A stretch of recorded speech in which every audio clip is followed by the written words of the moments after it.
5 ওয়াক্ত নামাজ কালাম পড়ে এরপরেও জাহান্নামে যাবে যারা, তারা হলো 17 শ্রেণীর লোক। আমরা এক নজরে আবারও বলে দিচ্ছি, হারাম খাদ্য যে গ্রহণ করে, 1, 2 আত্মীয়তার সম্পর্ক ছিন্ন করে যে, নাম্বার 3 প্রতিবেশীকে যে কষ্ট দেয়, নাম্বার 4 মা বাবার অবাধ্য সন্তান, মা বাবার কথা শোনে না সে, নাম্বার 5 উগ্র মেজাজি, তেড়া, গোয়ার, সবাইকে দমায় রাখে, এই টাইপের লোক।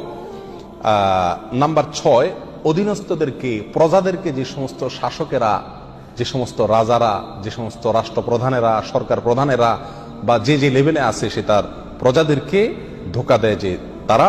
নাম্বার 7 অন্যের সম্পদকে অন্যায়ভাবে আত্মসাৎকারী ব্যক্তি। নাম্বার 8 উপকার করে কারোর খোঁটা দেয় যে ব্যক্তি, সে জান্নাতে যাবে না। নাম্বার 9 চগলখোর ব্যক্তি জান্নাতে যাবে না, মানুষের পিছনে কথা লাগায় বেড়ায় একজনের আরেকজনের কাছে। নাম্বার 10 অন্যকে নিজের পিতা হিসাবে, নিজের বাবাকে না বলে পরিচয় না দিয়ে অন্যকে নিজের বাবা হিসাবে, পিতা হিসাবে পরিচয়